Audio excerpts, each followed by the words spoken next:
এখন ঘড়িতে সময় সকাল 7টা। এদিকে আমার শ্বশুরমশাই সকাল সকাল কাজে নেমে পড়েছে। আজকে আমাদের বাড়িতে একজন কাকা এসেছেন এই কাঠগুলো ফাটতে। তো এই কাঠগুলো কাঁচা অবস্থায় না ফাড়লে শুকিয়ে গেলে ফাড়তে প্রচণ্ডই কষ্ট হয়, ওই জন্য কাঁচা অবস্থাতেই কিন্তু ফেড়ে রাখছে। তো এদিকে আমার শ্বশুরমশাই কাঠগুলো এগিয়ে দিচ্ছে। তো হ্যালো বন্ধুরা, গুড মর্নিং। কেমন আছো তোমরা সবাই? আশা করছি তোমরা যে যেখানেই আছো প্রত্যেকেই খুব ভালো আছো এবং সুস্থ আছো। আমিও বেশ ভালো আছি। তো আজ নতুন একটি ব্লগে তোমাদেরকে অনেক স্বাগত জানাই। তো এদিকে মাম্মাম কিন্তু পড়ে গেছে, আর এই জায়গাটা একটু স্লিপ রয়েছে, কেননা শ্যাওলা জমেছে তো ওই জন্য। আর প্রত্যেক দিন বৃষ্টি হয়। মাম্মাম আমার কাছে এসে বলছে যে দেখো নোংরা লেগেছে, বলছে। তো এখনও নোংরা বলতে পারে না। তো ওর ঠাম্মির সঙ্গেই কিন্তু ঘুরছে সকাল থেকেই।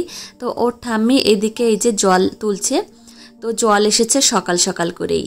তো চলো বন্ধুরা, আর সময় নষ্ট করব না, এখন কিন্তু সকালে রান্না বান্না করব। এদিকে কিন্তু তোমাদের অনেক কিছুই দেখালাম সকাল থেকে। তো মাম্মাম কিন্তু দাঁড়িয়ে জল দেখছে, আর জল কিন্তু খুবই পছন্দ করে মাম্মাম। শুধু মাম্মাম না, আমার মনে হয় সব বাচ্চাই জল খুব পছন্দ করে, জল ধরতে খুবই পছন্দ করে। তো চলো এখন ঝটপট করে কিন্তু ঘরের দিকে যাওয়া যাক। তো এদিকে দেখো কত কাঠ পেছনে রেখে এসেছে আমার শ্বশুরমশাই, প্রায় অর্ধেক কাঠই কিন্তু নিয়ে গেছে। তো এখানে আম কাঠ, সেই সঙ্গে লম্বু কাঠও রয়েছে। সময় নষ্ট না করে চলে এসেছি রান্নাঘরে, আর এইদিকে ব্রেড বের করে নিলাম, প্লেটে সুন্দরভাবে এই যে সাজিয়ে নিলাম। দেখতে কিন্তু বেশ সুন্দর লাগছে, তাই না? তো এখন আমি ঝটপট করে তৈরি করব। তো আমার শ্বশুরমশাই সকাল সকাল কিন্তু কাজবাজ শুরু করে দিয়েছে জন্য ওনার খিদেও পেয়ে গেছে। তো এই খাবারটা তৈরি করতে কিন্তু বেশি একটা সময় লাগে না।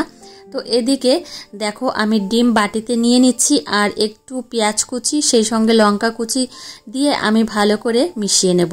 তো এদিকে প্রথমে আমি 3টে ডিম নিলাম, তারপর কিন্তু আবার লাগলে 3টে নেব। তো এদিকে দেখো কাঁচা পেঁয়াজ আর কাঁচা লঙ্কা আমি নিয়ে নিলাম। তো যেভাবে ডিমের অমলেট করে সেইভাবেই কিন্তু আমি গুলিয়ে নেব। তারপর কিন্তু এক একটা করে আমি ডিম টোস্ট তৈরি করব। তো এদিকে দেখো এই ভালো করে মেশানো হয়ে গেছে। এখন কিন্তু এই যে তাওয়া নিয়ে এসেছি, ফ্রাই প্যান। তো এখানে আমি ভেজে নেব। তো ফ্রাই প্যানটার অনেকটা বয়স হয়ে গেছে জন্য এরকমটা হয়ে গেছে আর কি।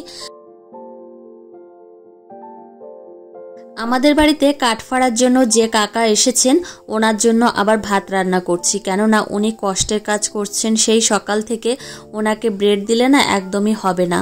তো যে যেমন কাজ করে তার খাবারটাও কিন্তু তেমনই দরকার।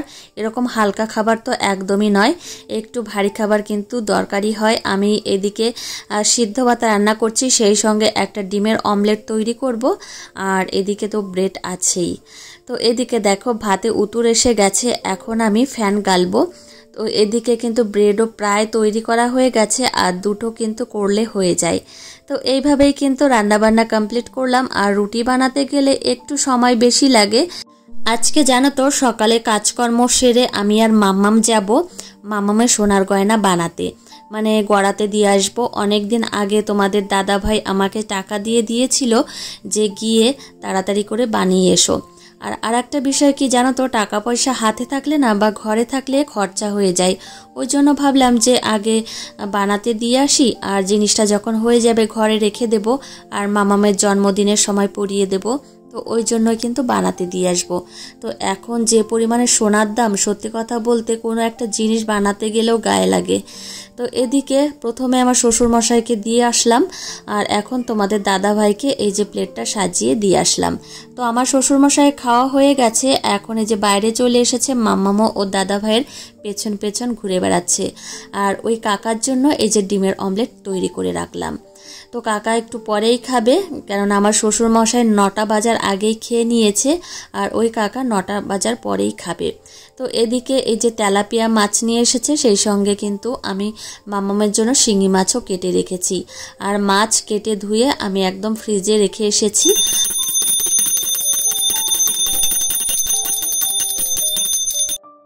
তো তো সকালে রান্না বান্নার পরে কিন্তু সবাইকে খেতে দিলাম, সেই সঙ্গে মাম্মামকেও খাইয়েছি। আজকে সকালে মাম্মামকে কিন্তু আমি চিড়ার পায়েস করে খাইয়েছি। তোমাদের দেখানো হয়নি, আমি অনেকটা পরিমাণে ব্যস্ত রয়েছি আজকে। ওই যে তোমাদের বললাম আজকে বাজারে যাব, এই কয়দিন ধরেই জানো তো ভাবছি বিকালে যাব না হলে সকালে যাব। তো এই করে হচ্ছেই না, যেদিন হয়তো বিকালে যাব সেদিন বিকালে এত পরিমাণে বৃষ্টি নামছে আর যাওয়াই হচ্ছে না। তোমাদের দাদাভাই বলল কি সকালেই যেতে, তো তোমাদের দাদাভাই বলল যে আমি যখন বেরোবো তখন রেডি হয়েও তারপর একসঙ্গে যাব। কিন্তু তোমাদের দাদাভাই এই যে বেরিয়ে গেল। আমি তো স্নান করে নিয়েছি কিন্তু মাম্মামকে স্নান করাইনি, ওই জন্যই কিন্তু যাওয়া হলো না। তো তোমাদের দাদাভাই বলল কি 11:30 নাগাদ আসবে, এসে আবার আমাদের নিয়ে যাবে। তো ওই জন্য ঝটপট করে এখন কিন্তু রেডি হব, বিশেষ করে মাম্মামকে খাওয়ানো দাওয়ানো স্নান করানো, তারপরে কিন্তু আমরা যাব। এই যে দেখো মাম্মাম এখন বাড়ির দিকে যাচ্ছে। আর এখন জানো তো আমাদের বাড়িটা না ভালো দেখা যায়। তো ভালো দেখা যাওয়ার কারণ হচ্ছে আম গাছের ডালটা কেটে দিয়েছে ওই জন্যই। আর আম গাছের ডালের জন্য পুরো বাড়িটা অন্ধকার থাকতো, সেই সঙ্গে উঠানে তেমনভাবে রোদও আসতো না। তো এখন কিন্তু একদম ঝলমলে রোদ আসে। মাম্মামকে আজকে 11:30টার মধ্যেই স্নান করিয়ে দিয়েছি, সেই সঙ্গে কিন্তু ওকে রেডিও করানো হয়ে গেছে। এখন আমি রেডি হচ্ছি। তো কি হয়েছে জানো তো, ভাবলাম কি যে মাম্মামকে যদি 12টার সময় ঘুম পাড়িয়ে যদি বাজারে যাই, ও যদি আবার ঘুম থেকে উঠে যায় তাহলে কে দেখবে। আর আমার শাশুড়ি মা কাজে কর্মে ব্যস্ত থাকবে, তো ওকে দেখার লোকই নেই। আর শ্বশুরমশাই গেছে জমিতে, ওই জন্য মাম্মামকে নিয়েই কিন্তু যাব। আর বিশেষ করে গয়নাটা তো মাম্মামেরই তৈরি করব, ওই জন্য ওকে সঙ্গে নিয়েই যাব। তো ওর মাপটাপ যদি লাগে ওই জন্য। তো এদিকে চুল বেঁধে নিলাম, আর চুলটা আজকে উঁচু করেই বাঁধলাম, আর কোনো ক্লিপ নেব না। আর এখন একটু হালকাভাবে রেডি হব, তারপর কিন্তু বেরোবো। তোমাদের দাদাভাই আবার চলে এসেছে। এই যে রেডি হয়ে গেছি, এখন কিন্তু আমরা 3 জনে বেরোবো। মাম্মাম কিন্তু বাইকের সামনেই বসেছে, ও কিন্তু এখন সামনে বসা শিখে গেছে। তো এই যে চলে এসেছি সোনার দোকানে। আর কি জানো তো, আমি সব সময় এই দোকানেই প্রায় এসে থাকি, মানে বিভিন্ন দোকানেই বানাই। 2-1টা দোকান আছে যে খুব ভালো পরিচিত, সে কাকারা বা দাদা, তো তাদের দোকানেই যাই। তো এই দাদাও বেশ ভালো, এনার কাছেও কিন্তু আসি। তো দেখো সোনার দাম কত, তো 69,900 10 গ্রামের দাম। তো অনেকই, তো মাঝে দেখেছিলাম যে 68,000 কত, বেশ তো একটু বেড়ে গেছে। তো যাই হোক, এই যে মাম্মাম দেখো দুষ্টুমি করছে, আর আমাদের নামও কিন্তু লিখে নিচ্ছে যে কি কি বানাতে দেব বা কত গ্রামের মধ্যে মাম্মামের জিনিসটা বানাতে দেব, সেই সব কিন্তু লিখে রাখছে। তো এদিকে আমরা কিন্তু দাঁড়িয়েই রয়েছি আর কিছু কথাবার্তাও বলছি। আর ওই দাদা কিন্তু একটু শুনছিল একজনের কাছে ফোন করে যে কত গ্রামের মধ্যে জিনিসটা বানানো যাবে ভালো হবে। তো বলল কি যে এত গ্রামের মধ্যে বানানো যাবে। তো আমি বললাম দেখো আমরা যেমন তেমনই করো, বেশি করলে কিন্তু মানে টাকাটাও কিন্তু বেশি পড়ে যাবে, ওই জন্যই। তো এদিকে দেখো টাকাটা দিয়ে দিয়েছি আর দাদা গুনে নিচ্ছে। জানো তো জিনিস বানাতে তো বেশ ভালোই লাগে, কিন্তু যখন টাকাটা দিতে যাই তখনই কিন্তু মায়া লাগে। তো এই জিনিসটা মাম্মামের অনেক দিন আগেই বানিয়ে দেওয়ার কথা ছিল কিন্তু হয়নি। তো যাই হোক, মাম্মামের জন্মদিনেই কিন্তু তোমাদের দাদাভাই গড়িয়ে দিচ্ছে। তো এই যে দেখো এই ফ্রুটির বোতলটা এই দাদাভাই দিল, মানে এই দোকানদার দাদাভাই। তো এখন আমরা বাড়িতে যাব। মাম্মাম দেখো এইদিকে এসে এত পরিমাণে দুষ্টুমি করছে, তো ওর আর ভালো লাগছে না। এক জায়গায় থাকতে কিন্তু বাচ্চাদের বেশিক্ষণ ভালো লাগে না। তো এই ফ্রুটিটা এখন আমি নিয়ে যাচ্ছি বাড়িতে, এখানে বসে খাবো না, বাড়িতে গিয়েই একদম খাবো। তো আরও কাজবাজ বাকি রয়েছে। এখান থেকে যাব একটু বাসন কোসনের দোকানে, তারপর যাব জামা কাপড়ের দোকানে। তো মামামের হাতটা খালি রয়েছে জন্য দাদাভাইকে বললাম যে একটা মানে এক জোড়া চুড়ি দিতে। তো মামামের হাতে কেমন কি হয় একটু দেখছিল, কিন্তু এই চুড়িটা একটু ছোট হয়ে যাচ্ছিল। মামামের হাত যেহেতু একটু মোটা মোটা টাইপের, তো ওই জন্য ছোট হয়ে যাচ্ছিল। এই যে দেখো একটু বড় করে দিল, এখন ঠিক আছে। তো এই রূপোর চুড়ি না, তো মামামের আছে 2 জোড়া ছিল, কিন্তু একটু ছোট হয়ে গেছে জন্য আর পরাই না। তো ভাবছি যে এক জোড়া নিয়ে যাব। তো দেখো এই যে 12:30 প্রায় বাজতে আসলো। তো আমরা চলে এসেছি এখন বাসন কোসনের দোকানে। মামামের জন্য যে তরকারি রান্না করি কোনো বোলের মধ্যে রাখি, অন্য থালা বা প্লেট দিয়ে ঢাকতে হয়, কিন্তু এমন একটা আমি বল চাচ্ছিলাম যে ওর একটা ঢাকন আছে, তো পেয়ে গেছি। তো জিনিসটা কিন্তু বেশ ভালোই লাগছিল, ওই জন্য নিয়ে নিলাম। আর এদিকে দেখো কত বাসন, দেখে একদম চোখ ধাঁধিয়ে যাচ্ছে। আর মাম্মাম দেখো এখানে এসেও জিনিসপত্র নিয়ে টানাটানি করছে। তো এই দোকান থেকে বেরোতে না বেরোতেই এত পরিমাণে বৃষ্টি নেমেছে, এখানেই মনে হয় আধ ঘন্টা কেটে গেছে। তো ফাইনালি তারপর আমরা টোটো ধরে একটু সামনে গিয়ে নামিয়েছি, মানে জামা কাপড়ের দোকানে গিয়ে। আর আমরা না ভিজে গেছি। তো এই বৃষ্টির মধ্যে এসে একটা অভিজ্ঞতা হয়েছে যে এই বর্ষার সময় বৃষ্টি নামুক বা না নামুক সঙ্গে একটা করে ছাতা নেওয়াই উচিত। আর বিশেষ করে বাচ্চা কাছে থাকলে তো অবশ্যই নেওয়া উচিত। তো এখান থেকে আমি একটা নাইটি নিয়েছি। তো আরও দুটো নেব ভাবছিলাম, কিন্তু সেটা হয়নি। তোমাদের দাদাভাই অনেক তাড়া দিচ্ছিল জন্য চলে এসেছি। তো একটা শাড়িও নেব, পরার শাড়ি, তো হলো না, পরে একদিন যাব। তো এদিকে বাড়িতে এসেই মামামকে এখন আমি খাওয়াবো। তো আজকে দুপুরে রান্না হয়েছে মামামের জন্য কাঁচকলা আর আলু, আর সেই সঙ্গে শিঙি মাছ দিয়ে তরকারি। তরকারিটা আমার শাশুড়িমাই রান্না করেছে। ওই যে দুপুরবেলা গেছিলাম বাজারে, সেখান থেকে আসতে আসতে প্রায় 2টো বেজে গেছিলো। ভেবেছিলাম একটার মধ্যে যদি বাড়িতে আসি তাহলে মামামের জন্য তরকারিটা আমিই রান্না করব। কিন্তু কি বলতো, ওই বৃষ্টির জন্য আটকে গেলাম আর আসতে পারিনি। ওই জন্যই কিন্তু তরকারিটা শাশুড়িমাই রান্না করে রেখেছে। এখন ঘড়িতে সময় বিকাল 5:30। মাম্মাম কিন্তু ওর ঠাম্মির সঙ্গে এই যে গুরু গুরু করতে যাচ্ছে। প্রত্যেক দিন বিকাল হলেই কিন্তু মাম্মাম ওর ঠাম্মিকে না হলে ওর দাদা ভাইকে টানাটানি করে যে আমাকে নিয়ে ঘুরতে চলো। তো এইভাবে কিন্তু ঘুরতে যায়।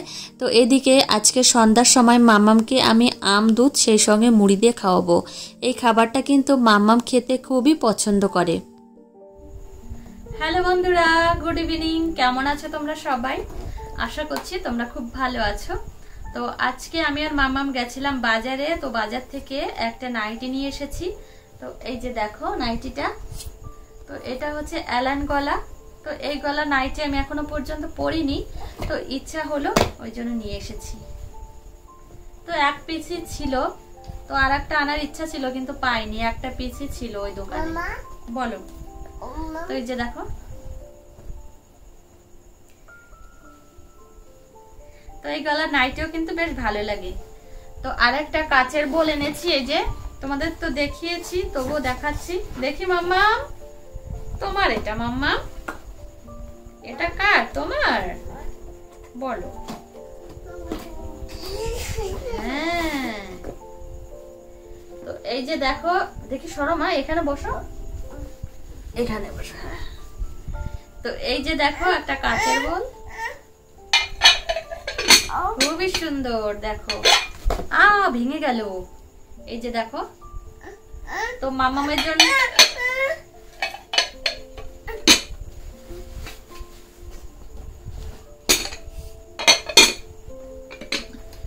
মামামের জন্য রান্না বান্না করি, আর তরকারিও কিন্তু নামাতে হয়। তো একটা বোল আছে, তার মধ্যে নামাই, কিন্তু প্লেট দিয়ে ঢাকতে হয়, না হলে অন্য কিছু দিয়ে ঢাকতে হয়। ওই জন্য ভাবলাম যে এই টাইপের বোল হলে বেশ ভালো হয়। দেখো, রান্না করে এইভাবে ঢেকে রাখা যাবে খাবার।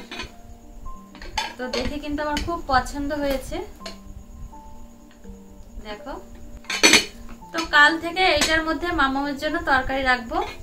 খুবই সুন্দর, পছন্দ হয়েছে। তো চলো রেখে দিই এটা। দাও মা। তো চলো আমার প্রিয় বন্ধুরা, আজকের ব্লগটি এখানেই শেষ করছি। তোমাদের সঙ্গে দেখা হবে কিন্তু পরের ব্লগে। ততক্ষণে তোমরা সুস্থ থেকো, সাবধানে থেকো, নিজেদের খেয়াল রেখো। ধন্যবাদ বন্ধুরা, টাটা।